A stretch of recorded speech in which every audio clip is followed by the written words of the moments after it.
what's going on, right? Like, why are seemingly good things and good expectations, why are they being torn down? Why are these things that we valued and praised lying in the dust?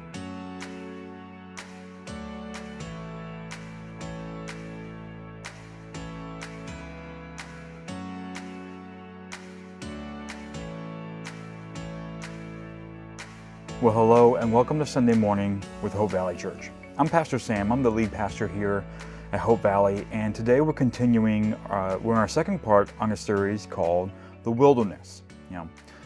There are seasons in our life of following Jesus. And just like storms, seasons come and go without our permission. One of those seasons is a time of dryness and isolation. It's otherwise known as the wilderness. In the wilderness, we lose things that used to nourish us. We experience a loss of direction. We may feel like God is distant and silent. We may lose joy and satisfaction in things that used to be life-giving. These seasons are no accident. They are from God.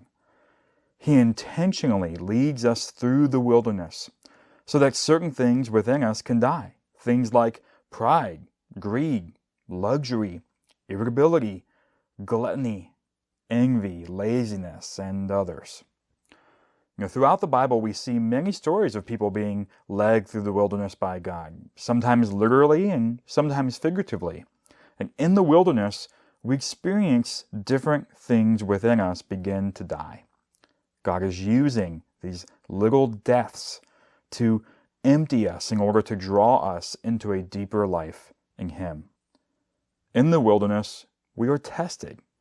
Will we be faithful and obedient in the middle of these losses? Sadly, many Christians fail this test.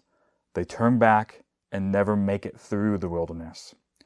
Yet to become a mature man or woman in Christ, there really is no other way. And so in this series, we're going to explore 4 different kinds of death that God uses in the wilderness to empty us so that we may be filled to a greater level with Him. And in our last lesson, we talked about starvation, and today we're going to talk about disillusionment. I grew up in the church. My parents were pastors. I've been a Christian as far back as I can remember, probably about 5 years old, right? And around 18 or 19, I kind of rededicated my life to following Jesus as I understood, some deeper levels of really what that meant. But because I grew up in the church, I kind of entered into adulthood with a lot of expectations of God that were formed by my childish mind. And when these expectations of God didn't really hold up in my adulthood, it was very disillusioning. I learned things about God like, He didn't act as quickly as I wanted Him to. That He didn't always say yes to all of my prayers. And this was really hard to understand. It was really hard to accept because especially some of the prayers that I was praying, I thought were, these were good.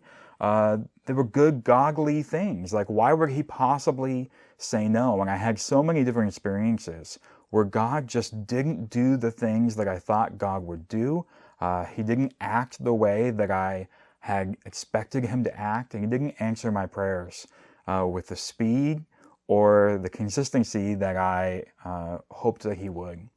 And so it was a very, very great season of disillusionment, which is kind of come and gone multiple times in my adulthood as I grow into deeper levels of understanding God and also understanding the things that I don't understand about Him. And we all go through seasons of disillusionment. Some of those seasons are really heartbreakingly bad. Maybe we found out that life, wasn't really about the things that we thought it was about. Maybe when you were a new believer, maybe you had this expectation of faith-based content and spiritual practices, even spiritual experiences, right? Like if I listen to the Christian radio station and I read the Christian books and I go to church and I even have these wonderful experiences of people praying over me, then these things should act kind of like a silver bullet, kind of like a magic pill that just kind of transforms me, and I will automatically get better, and my life will automatically get better. And you find out that just consuming Christian content, going to church, listening to Christian music, and having people pray over you every once in a while doesn't have that sort of magic, automatic effect that you hoped that it would. So you become really disillusioned by that. Maybe people that you looked up to, that you relied on, that you trusted in. Maybe they really let you down, or as they get older, they don't finish well, or maybe they even go off, what feels to you like them going off the rails. And it's really hard, people like, maybe your parents, maybe people who taught you, maybe leaders in the church that you look up to, maybe people in business that you looked up to, just anyone that you had as a role model in your mind, in your life. Maybe they really disappointed you. Maybe they let you down. Maybe they didn't finish well, and it's really hard for you to process that, to understand it, and you become so disillusioned with that. Or maybe an institution that you grew up believing was good and right and reliable turned out to be incompetent or corrupt. Like as a child, you might have grown up thinking, man, the government always does everything right and has the interest of the people at the forefront of their minds all the time. And then you become an adult and realize that there's like not a single government on the entire planet where that's true. And that's really hard to process and understand. And a lot of times these disillusionments, they can make us cynical, and they can make us bitter and kind of cold, right? And so disillusionment is a kind of death, in that we become deeply disappointed with things that we trusted and relied on, and the effect it has is it really disorients us in the world. So what is God doing in these disillusionments? Like what's going on, right? Like, why are seemingly good things and good expectations, why are they being torn down? Why are these things that we valued and praised lying in the dust? It's a great question. Let's turn to the book of Isaiah, chapter 6. There's just one verse I want to look at here, but you have to understand a little bit of the backstory. King Uzziah was a really victorious and prosperous king for Israel. He would have been really highly admired and honored, right? Because when the king is doing well, the country is doing well, and when the king is victorious, the country is victorious. And so, he would have been this king that everybody was really looking up to and really admired because of the victory and the wealth and the prosperity that he was bringing the entire country. Yet near the end of his life, Uzziah made a couple really critical mistakes. He sinned pretty badly against the Lord, and the result of that was that he really endured a really slow, shameful death and a really disgraced ending season of his life. And this would have been really, really hard for everyone, right? I mean, it would have been heartbreaking and really disillusioning for the people. And so it's really important to understand that backstory when we see here in Isaiah chapter 6, verse 1, that it was in this year that Isaiah, the prophet, has what seems to be his first real call from the Lord, his first vision of God. And in this vision, he sees God high and exalted above all kings, including Uzziah. Let's look here. It's such a simple verse, but it really carries a lot of meaning. In Isaiah chapter 6, verse 1, it simply writes, "It was in the year that King Uzziah died, that I saw the Lord. He was sitting on a lofty throne, and the train of his robe filled the temple. Like when you understand some of that backstory, you realize there's a lot of significance to the fact that it was in the year that King Uzziah died. Because, in other words, what's happening is Isaiah is saying that it was in that year when all of us were just so disappointed, so disillusioned.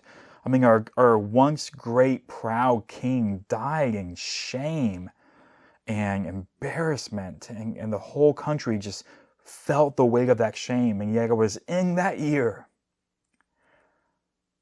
that I saw God on a throne that was higher than the one that Uzziah ever sat on. You know, this idea continues in the book of Hebrews in chapter 12, verse 26. Let's look at this. It says, when God spoke from Mount Sinai, his voice shook the earth. But now he makes another promise. Once again, I will shake not only the earth, but the heavens also. And this means that all of creation will be shaken and removed so that only unshakable things will remain. Since we are receiving a kingdom that is unshakable, let us be thankful and please God by worshiping him with holy fear and awe. And so, in the disillusionment that we experience in these wildernesses of ours, what's happening is that God is tearing down lesser things to draw our attention to him. You know, really we're talking about a deeper, richer level of worship. Because the main idea I want you to think through today is the fact that God will tear down everything that blocks your view of him. That is what God is doing. If you've been through, you're going through a season of really great, heartbreaking disillusionment, and you're wondering, what is God doing? Why is this happening? The answer is that God is going to tear down and will continue to tear down everything that blocks your view of him. God will expose, right, the faults of everything else we worship, including good things, okay, to reveal greater depths of his glory and greater depths of his beauty to us. You know, so many times there's things in our life that, frankly, we're worshiping, we're relying on, we're trusting in these things to sustain us and be a foundation and security for us. And these things are actually really quite frail and weak, and they're going to let us down. They're going to disappoint us. And so God uses these seasons of disillusionment to say, stop trusting in things that are unreliable. Stop relying on things that you can't really trust. Instead, trusting me. Because God will tear down everything that blocks your view of him. And so God's exposing the faults of everything else we worship, including the good things, in order to bring us to a greater understanding of the depth of his glory and his beauty. With lesser things out of the way, we experience a clearer image. A clearer image of God's beauty and faithfulness and love. And we see his glory, and it fills our hearts with a greater and a more reliable joy. So what should we do? In a season of disillusionment, what should you do? What you need to do is look at God with fresh eyes.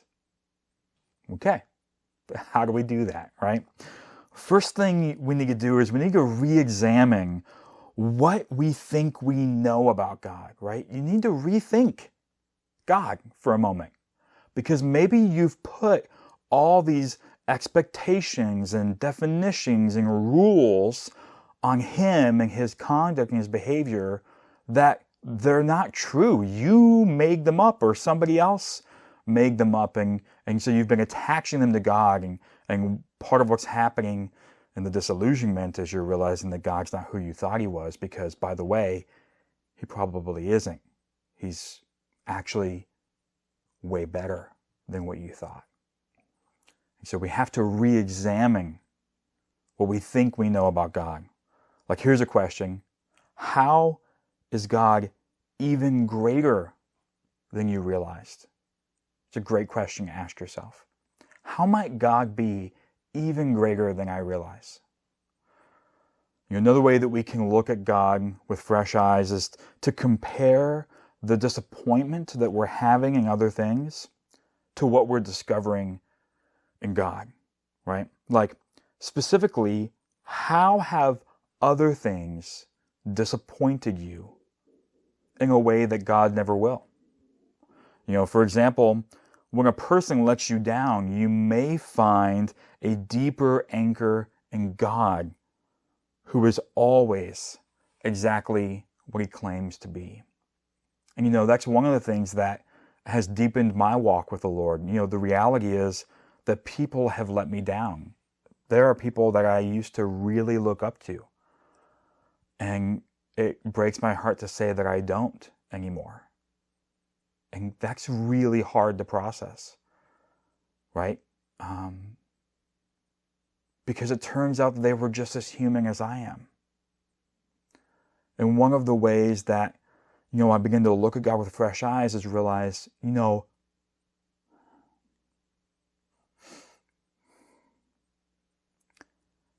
everything that I hoped that person was, God actually is. And this is one of the ways that in a season of disillusionment, we can begin to look at God with fresh eyes. And that is actually what God is doing, right? He is, once again, he's tearing down everything that blocks your view of him. I think if we could all learn to see God with fresh eyes, we would have a greater grace and a greater mercy for other people. One of the things I'm learning in my life is how to love and show mercy to people who let me down. Because when you begin to understand, that when you give other people the freedom to be human, when you stop expecting them to be something that only God can be, you actually are able to show them so much more grace and mercy. The kind of grace and mercy that you hope that they'll also show to you when you let them down, because you probably have or will, right? And so as we begin to see God with fresh eyes, maybe fresher eyes, one of the great blessings is that we have more grace and we have more mercy for one another, which is actually the very thing that God tells us to have for each other, because he has it for us. Before we wrap up, I've got some questions that I'd like you to just kind of think through this week, because again, these are some heavy topics, and it's important for us to not just listen to it for 15, 20 minutes and then move on. We really want to reflect and go back and pray through and think through, what God may be speaking through the Word today. So the first question I have for you to pray and think through this week is, what matters to you more than God? Be honest with yourself. Okay? What matters to you more than God? You may say nothing, but is that true? Second question is, what beliefs or values or desires do you find yourself holding on to, even though they don't line up with God's Word? You ever find yourself saying, I know the Bible says this, but, right? And the third question is, what might God be doing in you by exposing the faults of things that you have put your trust in? What might God be doing in you as he's exposing the faults of the things that you've put your trust in? Hey, I'm really thankful that you joined us today, and I do hope that it's been helpful for you. I'm excited to continue this series as we look at 2 more ways that God uses the wilderness to draw us closer to Him. And so I hope that you'll continue with us as the series goes on. So once again, I want to thank you for being with us today, and we really do hope that God just will bless you and draw you closer to Himself today. All right, have a good one. We love you. Bye-bye. We are so glad you have joined us today. To learn more about Hope Valley Church and get access to free resources, just go to www.hopevalley.church. There, you will also find links to connect with us on Facebook and Instagram, as well as links to our podcasts, now available on Apple, Spotify, and Google Podcasts. And if you're watching this on YouTube, please take a moment to like and subscribe so you can stay up with new videos coming out every week. Hope Valley is a church based in Winchester, Virginia that meets in homes around the region. So if you'd like to find out more about home churches, how they work, and how to locate one near you, just go to hopevalley.church/house. Thanks again for joining us, and may God bless you today.